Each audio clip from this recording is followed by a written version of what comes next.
ಎಲ್ಲರಿಗೂ ನಮಸ್ತೆ. ನಾನು ನಿಮ್ಮ Geeta Ninganagoud. Welcome to Geeta Ninganagoud YouTube channel. So ಶುಭೋದಯದ ಮತ್ತೊಂದು ನುಡಿಯೊಂದಿಗೆ ಮತ್ತೆ ನಿಮ್ಮನ್ನು ಭೇಟಿ ಆಗ್ತಾ ಇದ್ದೇನೆ. ಇವತ್ತಿನ ಒಂದು ಶುಭೋದಯದ ನುಡಿ, ನಮ್ಮತನವನ್ನು ನಾವು ಬಿಟ್ಕೊಡಬಾರ್ದು. ಹಾಗಾದರೆ ನಮ್ಮದು ಅಂತಕ್ಕಂಥದ್ದು, ನಾನು ಅಂತಕ್ಕಂಥದ್ದು, ನನ್ನ ಜವಾಬ್ದಾರಿ ಅಂತಕ್ಕಂಥದ್ದನ್ನು ನಾವು ಮರೆತಾಗ ಏನಾಗ್ತತಿ ಅಂತಕ್ಕಂಥದ್ದನ್ನು ಒಂದೆರಡು ಮಾತುಗಳನ್ನು ನಿಮ್ಮ ಜೊತೆಗೆ ಶೇರ್ ಮಾಡ್ಕೊತಾ ಇದ್ದೀರಿ.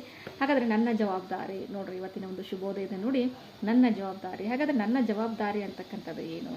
ಮೊದಲನೇದಾಗಿ, ನಾನು ಒಬ್ಬ ವ್ಯಕ್ತಿ, ನನಗೆ ಒಂದು ಜವಾಬ್ದಾರಿ ಇರ್ತಕ್ಕಂಥದ್ದು. ಹಾಗಾದ್ರೆ ನನ್ನ ಜವಾಬ್ದಾರಿಯನ್ನು ಮರೆತಾಗ ಸಮಾಜದಲ್ಲಿ ಯಾವ ರೀತಿ ನಿಂದನೆಗೆ ಗುರಿ ಆಗ್ತೀವಿ, ಯಾವ ರೀತಿ ಜನ ನಮ್ಮನ್ನು ತಪ್ಪು ಹಿಡಿತಾರ, ನಮ್ಮನ್ನು ತಪ್ಪಾಗಿ ಬಿಂಬಿಸ್ತಾರೆ, ನಮ್ಮ ತಪ್ಪನ್ನು ಎತ್ತಿ ಹಿಡಿತಾರ ಅಂತಕ್ಕಂಥ ವಿಷಯವನ್ನು ನಿಮ್ಮ ಜೊತೆ ಶೇರ್ ಮಾಡ್ಕೋತಾ ಇದ್ದೇನೆ. ಯಾಕಂತ ಹೇಳಿದ್ರೆ ನೋಡ್ರಿ, ನಾನು ನನ್ನ ಕೆಲಸ, ನನ್ನ ಜವಾಬ್ದಾರಿ, ನನ್ನ ಮನೆ, ನನ್ನ ಸಂಸಾರ, ನನ್ನ ಒಂದು ಕಾರ್ಯಚಟುವಟಿಕೆಗಳು, ನನ್ನ ದಿನಚರಿ, ನನ್ನ ಮುಂದಿನ ಭವಿಷ್ಯ, ನನ್ನ ಹಿಂದಿನ ಭವಿಷ್ಯ, ನನ್ನ ಸದ್ಯದ ಪರಿಸ್ಥಿತಿ, ಇದೆಲ್ಲವನ್ನು ನಾವು ಅವಲೋಕನ ಮಾಡಿದಾಗ ಏನಾಕೈತಿ ಅಂತ ಹೇಳಿದ್ರೆ, ನಾನು ಯಾವ ಒಂದು ಪರಿಸ್ಥಿತಿಯಲ್ಲಿ ಇವತ್ತಿನ ಮಟ್ಟಿಗೆ ಇದೇನಿ ಅಂತಕ್ಕಂಥ ವಾಸ್ತವ ಸತ್ಯ ನನಗೆ ಗೊತ್ತಾಗ್ತೈತಿ.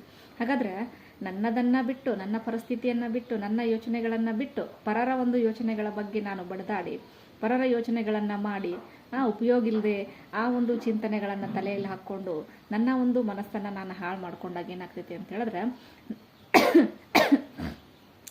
ನನ್ನ ವ್ಯಕ್ತಿತ್ವ, ನನ್ನ ಒಂದು ಏಳಿಗೆ, ನನ್ನ ಒಂದು ಅಭಿವೃದ್ಧಿ, ನನ್ನ ಸರ್ವತೋಮುಖ ಬೆಳವಣಿಗೆಗೆ ಕುಂಠಿತ ಆಗಲಿಕ್ಕೆ ನಾನೇ ಕಾರಣ ಆಗ್ತೇನೆ ಹೊರತು ಬೇರೆ ಯಾರೂ ಕಾರಣ ಆಗೋದಿಲ್ಲ. ಯಾಕಂತಂದ್ರೆ ಈ ಮಾತನ್ನು ಯಾಕೆ ಹೇಳ್ತಾ ಇದ್ದೀನಿ ಅಂತ ಹೇಳಿದ್ರೆ, ನೋಡ್ರಿ, ನಾವು ಸಹಿತ ಕೆಲವೊಂದಿಷ್ಟು ಜವಾಬ್ದಾರಿಗಳನ್ನು ಹೊತ್ಕೊಂಡಿರ್ತೇವೆ.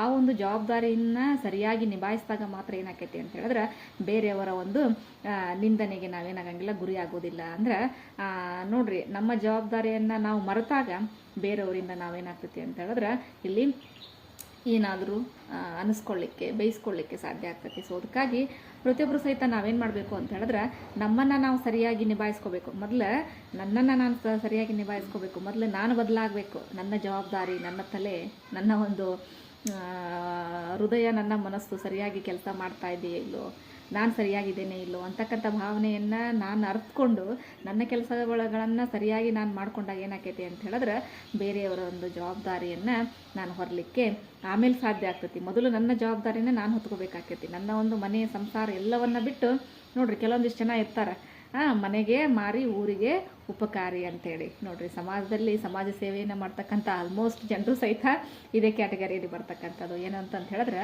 ಸಮಾಜದ ಜವಾಬ್ದಾರಿಯನ್ನು ಹೊರಲಿಕ್ಕೆ ಹೋಗಿ ತನ್ನ ಒಂದು ಮನೆತನದ ಜವಾಬ್ದಾರಿಯನ್ನು ಇಲ್ಲಿ ಬಿಟ್ಟುಬಿಟ್ಟಿರ್ತಾರೆ. ಸೊ ಅದಕ್ಕಾಗಿ ಮೊದಲು ಏನಾಗಬೇಕು, ನಾವು ನಮ್ಮತನವನ್ನು ಉಳಿಸ್ಕೋಬೇಕು, ನಮ್ಮ ಜವಾಬ್ದಾರಿಯನ್ನು ನಾವು ನೆನಪಿಟ್ಕೊಳ್ಬೇಕು. ಅಂದಾಗ ಮಾತ್ರ ಏನಾಕೈತಿ ಅಂತ ಹೇಳಿದ್ರೆ, ನಾನು ಪರಿಪೂರ್ಣ ಆದಾಗ, ನೋಡ್ರಿ, ಜಗತ್ತಿನಲ್ಲಿ ಯಾರೂ ಪರಿಪೂರ್ಣರಲ್ಲ.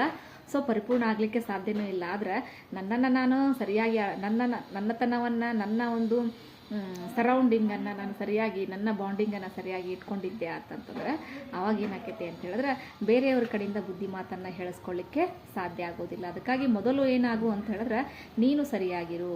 ಒಬ್ಬ ವ್ಯಕ್ತಿ ಸರಿಯಾಗಿದ್ದಾಗ ಮಾತ್ರ ಜನ ಅವನನ್ನು ಬಟ್ ಮಾಡಿ ತೋರಿಸ್ಲಿಕ್ಕೆ ಸಾಧ್ಯ ಆಗೋದಿಲ್ಲ. ಅವನು ಸರಿಯಾಗಿರದೇ ಇದ್ದಾಗ, ತನ್ನ ಜವಾಬ್ದಾರಿಯನ್ನು ಮರೆತು ವರ್ತನೆಯನ್ನು ಮಾಡಿದಾಗ ಏನಾಕೈತಿ ಅಂದರೆ, ಜನ ಏನು ಮಾಡ್ತಾರೆ, ಅವನ ಹತ್ರ ಬೆಟ್ ಮಾಡಿ ತೋರಿಸ್ಲಿಕ್ಕೆ ಸಾಧ್ಯ ಆಗ್ತತಿ. ಸೊ ಅದಕ್ಕಾಗಿ ನಾವೇನು ಮಾಡಬೇಕು ಅಂತಂದ್ರೆ, ನಮ್ಮ ಜವಾಬ್ದಾರಿಗಳು, ನಮ್ಮ ಕೆಲಸ ಕಾರ್ಯ ಏನು ಅಂತಕ್ಕಂಥದ್ದು ಪ್ರಿಯಾರಿಟಿ ಯಾರಿಗೆ ಕೊಡಬೇಕು, ಮೊದಲಿಗೆ ನಮಗೆ ನಾವು ಕೊಟ್ಕೋಬೇಕು.